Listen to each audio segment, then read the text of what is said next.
એટલે આજ તો મારે ડીઝલ લેવા જવું પડ્યું. તો રામ રામ ડાયરા ને વેલકમ ટુ માય દેશી મિની વ્લોગ. ખબરમાં આપણે નીકળી ગયા ગામમાં, પછી આવીને બે ગયા લેસન ઘરે તો એટલે પછી આપણે આ રોડનું માપ લેતા હતા. પછી આપણે નીકળી ગયા હુરધન દાદાના ઓટે લેસન કરવા. પછી આપણે નીકળી ગયા, હવે ડીઝલ લેવા જવાનું છે એટલે ફોન આવ્યો હતો. સારી 180 ની સ્પીડ એટલે આમાં પાણી ભરીને જાય છે ખૂબ. પછી આવી ગયા ઇન્ડિયન ઓઇલ, સ્કેરબો ભરી લીધો આખો, નીકળી ગયા ઘર તરફ. આવી ગયા આયા, પાછું સોડે નાખ્યું, હાંસ પડી ગઈ ને સોડવાનું સોડ નાખ્યું. હવે આપણે લોટા વીટર બોછલો ધોઈ નાખવી એટલે કે નવરાઈ દેવી.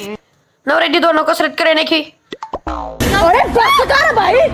પછી આપણે ટીકોરોની વાડી આવી ગયા નળી મેકવા.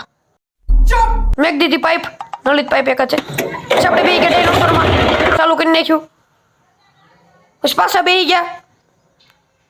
હા મારી દેવી રિવર્સ, કારણ કે જોડવાનું લોટા વીટર એટલે કે ઢેફા ભાંગવાનું મશીન. પછી આવી ગયા ટોટી લેવા, બીજી ટોટી નહીં.